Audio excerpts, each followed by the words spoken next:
ഈ ഇടതുപക്ഷ ശരി സർക്കാർ ശരി. പക്ഷേ അല്ലാത്ത ഈ സമയത്ത് കൊള്ള നടന്നത് കാരണം 2019 മുതൽ 25 വരെയുള്ള കാലഘട്ടത്തിലാണ്. കാരണം അതല്ലായിരുന്നുവെങ്കിൽ 2019 മുൻപ് തന്നെ അവിടെ നിന്ന് സ്വർണം കാണാതായി എന്ന രീതിയിലുള്ള അന്വേഷണ കണ്ടെത്തലുകൾ വരണമായിരുന്നു. ഇതുവരെ അങ്ങനെ ഒരു അന്വേഷണ കണ്ടെത്തൽ വന്നിട്ടില്ല. 2019 അവിടെ നിന്ന് ഈ സ്വർണ്ണപ്പാളികൾ അഴിച്ചെടുത്ത സമയത്ത് അവയിൽ സ്വർണം തന്നെയായിരുന്നു എന്ന് ഇപ്പോഴത്തെ എല്ലാ അന്വേഷണ റിപ്പോർട്ടുകളിലും വന്നിട്ടുണ്ട്. ഇപ്പോൾ ഈ പ്രാഥമിക അന്വേഷണത്തിൽ SITയും അങ്ങനെ തന്നെയാണ് പറഞ്ഞിരിക്കുന്നത്. 2 കിലോയോളം സ്വർണം 2019 ആ പാളികളിൽ ഉണ്ടായിരുന്നു. അത് ഇയാൾ കൊണ്ടുപോയി അത് വേർതിരിച്ചെടുത്ത് ഇതാരും അറിയാതിരിക്കാൻ ഒരു 394 ഗ്രാം സ്വർണം അതിൽ പൂശി തിരികെ കൊണ്ടുവച്ചു എന്നാണ്. അതിനിടയിൽ തിരുവിതാംകൂർ ദേവസ്വം ബോർഡുകാർക്കൊന്നും ഇത് കണ്ടിട്ട് പോലും മനസ്സിലായില്ല എന്ന് പറയുമ്പോൾ എനിക്ക് അത്ഭുതമാണ് തോന്നുന്നത്. കാരണം ചെറിയ വ്യത്യാസം എന്തായാലും ഉണ്ടാകുമല്ലോ. ഫോട്ടോകൾ നോക്കിയാൽ പോലും ആ വ്യത്യാസം തിരിച്ചറിയാൻ പറ്റും. അപ്പോൾ കണ്ണിന് കാണുമ്പോൾ എന്ത് വ്യത്യാസം ഇല്ല എന്ന് എങ്ങനെ തോന്നി എന്നുള്ളത് ഈ കൊള്ളയ്ക്ക് ഇവരൊക്കെ കൂട്ടുനിന്നു എന്നതിന് ഉദാഹരണമാണ്. എന്തായാലും 2019 തിരുവിതാംകൂർ ദേവസ്വം ബോർഡ് പത്മകുമാർ ചെയർമാനായിട്ടുള്ള, അന്ന് ബോർഡ് പ്രസിഡന്റ് ആയിട്ടുള്ള ആ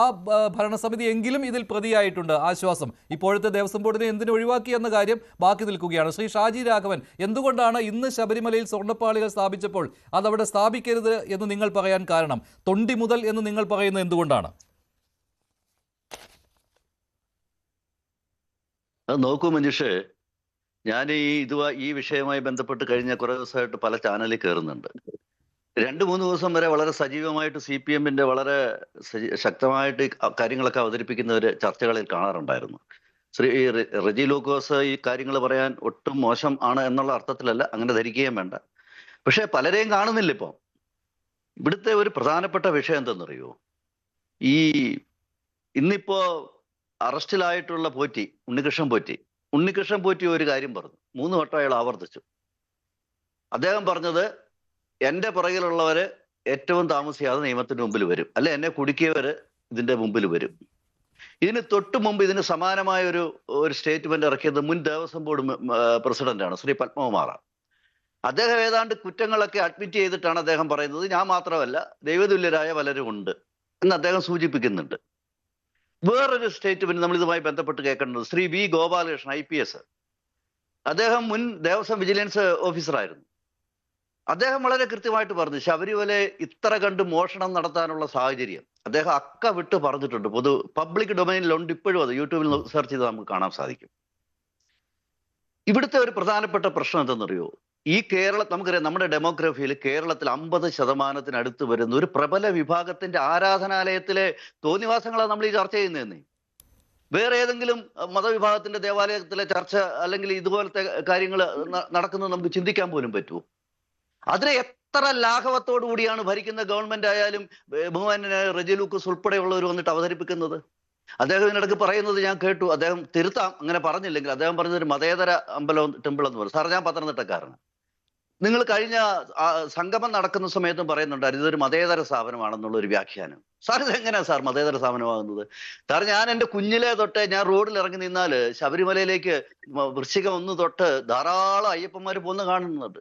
അവരുടെ പെർഫോമൻസ്, അവരുടെ രീതി, അവരുടെ വസ്ത്രം, അവരുടെ ശരണം വിളികള്, ഇവിടെ എങ്ങും സാർ ഇതൊരു കൃത്യമായി ഒരു ഹിന്ദുവിൻ്റെതായ ഒരു ദേവാലയമല്ലേ അത്? നിങ്ങൾ ഈ മതേതരം എന്നിപ്പൊ ചേർക്കാൻ ശ്രമിക്കുന്നത് എന്തിനെന്നറിയുമോ? ഈ കള്ളത്തരമൊക്കെ കാണിക്കാനുള്ള പ്ലാറ്റ്ഫോമാണ് ഇത്, ഞങ്ങൾക്ക് അവകാശപ്പെട്ടതാണെന്ന് പറയാനുള്ള ശ്രമത്തിന്റെ ഭാഗമായത്. അതുകൊണ്ട് അങ്ങനൊന്നും നിങ്ങൾ ഇതിനെ വ്യാഖ്യാനിക്കണ്ട.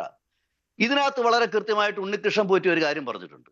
ആ ഉണ്ണികൃഷ്ണൻ പോറ്റി പറഞ്ഞ കാര്യത്തില് 2018 ദേവസ്വം മന്ത്രിയായിരുന്ന കടകംപള്ളിയിൽ തുടങ്ങി അന്നത്തെ ദേവസ്വം പ്രസിഡന്റ് ആയിരുന്ന ശ്രീ പത്മകുമാർ വന്ന്, പിന്നീട് വന്ന ദേവസ്വം പ്രസിഡന്റ് ആയിട്ടുള്ള ശ്രീ വാസു, അവിടം തൊട്ട് നിലവിലുള്ള ഈ പ്രശാന്തും വാസനും വരെ ഈ പറയുന്ന 4-4.5 കിലോ സ്വർണത്തിന്റെ മോഷണം മാത്രമാണ് നമ്മളിപ്പോ പറയുന്നത്. വളരെ ശരിയായിട്ട് ശ്രീ റെജി ലൂക്കോസ് പറഞ്ഞു, 10-30 കിലോ 1998-99 ശ്രീ വിജയമല്യ ശ്രീകോവിലിന്റെ അങ്ങ് മേൽക്കൂര മുതലങ്ങ് എല്ലാ ഭാഗത്തും സ്വർണ്ണ പ്ലേറ്റുകൾ വെച്ചിട്ടുണ്ട് അവിടെ. അതില് കൃത്യമായി പറഞ്ഞ ദ്വാരപാലകന്റെയും അതേപോലെ തന്നെ ശ്രീകോവിലിന്റെ മുൻപിലെ പാളികൾ അല്ലെങ്കിൽ കട്ടിളയിലെ മാത്രമേ അന്വേഷണം വന്നിട്ടുള്ളൂ. അതിന്റെ മോഷണം മാത്രമേ തിരിച്ചറിഞ്ഞിട്ടുള്ളൂ. മഞ്ജുഷ, ഇവിടുത്തെ ഏറ്റവും വലിയ പ്രധാനപ്പെട്ട പ്രശ്നം എന്നറിയോ? നമ്മുടെ നാട്ടിൽ ഒരു കളവ് നടന്നാൽ എല്ലാവർക്കും ഒരു ബോധ്യമുണ്ട്. എന്താ ബോധ്യം? എത്ര പോയി കളവ്, എത്ര നഷ്ടപ്പെട്ടു? ഇവിടെ സ്വാമി അയ്യപ്പന്റെ മോഷണം പോയ സ്വർണത്തിന്റെ കണക്ക് ഇപ്പോഴത്തെ ദേവസ്വം ബോർഡ് പ്രസിഡന്റ് ഉൾപ്പെടെ ഇവർക്ക് പറയാൻ സാധിക്കുന്നില്ലെന്നേ. കൃത്യമായിട്ട് എത്ര റിപ്പോർട്ട് പുറത്തു വന്നു. ഇതുവരെ നാളിതുവരെ ശബരിമലയിൽ നിന്ന് ഈ പറയുന്ന ഉണ്ണികൃഷ്ണൻ പോറ്റിയും ഈ പറയുന്ന 2-3-4 ദേവസ്വം ബോർഡുകളും ദേവസ്വം മന്ത്രിമാരും ഇവരൊക്കെ കൂടെ കട്ട സ്വർണത്തിന്റെ കണക്കിനെ പറ്റി ഇപ്പോഴും ദേവസ്വം ബോർഡിന് കൃത്യമായൊരു കണക്കുണ്ടോ? ഒരിടത്തൊരു മോഷണം നടന്നാൽ ഇത്ര മോഷണം പോയെന്ന് നമുക്ക് അറിയാൻ സാധിക്കണ്ടേ? ഞാനതാ സൂചിപ്പിച്ചത്, ഈ സംസ്ഥാനത്തെ പ്രബല വിഭാഗത്തിന്റെ ആരാധനാലയങ്ങളിൽ നടക്കുന്ന ഈ കൊള്ളയുണ്ടല്ലോ, അവിടെ കണക്കില്ലെന്നേ. ശരിയാണ്, ഒരു സംശയമില്ലാത്ത കാര്യമാണ്. ഇവിടെ എത്ര കിലോ സ്വർണം മോഷണം പോയി എന്ന കാര്യത്തിൽ ഇതുവരെ അന്വേഷണത്തിൽ ഒരു കൺഫർമേഷൻ വന്നിട്ടുണ്ട്. ഇവിടെ തന്നെ സുമാർ 2 കിലോയോളം സ്വർണം എന്ന് മാത്രമേ പറയുന്നുള്ളൂ. ഇപ്പോൾ ഈ പ്രത്യേക അന്വേഷണ സംഘത്തിന്റെ ഈ റിമാൻഡ് റിപ്പോർട്ട് നേരത്തെ 1.5 കിലോ എന്നായിരുന്നു ദേവസ്വം വിജിലൻസ്. അപ്പോൾ അതിന് കണക്കില്ല എന്ന കാര്യത്തിൽ സംശയമില്ല. പക്ഷേ പോറ്റി തിരികെ എത്തിച്ചത് 394 ഗ്രാം. പിന്നെ അത് കഴിഞ്ഞ ദിവസം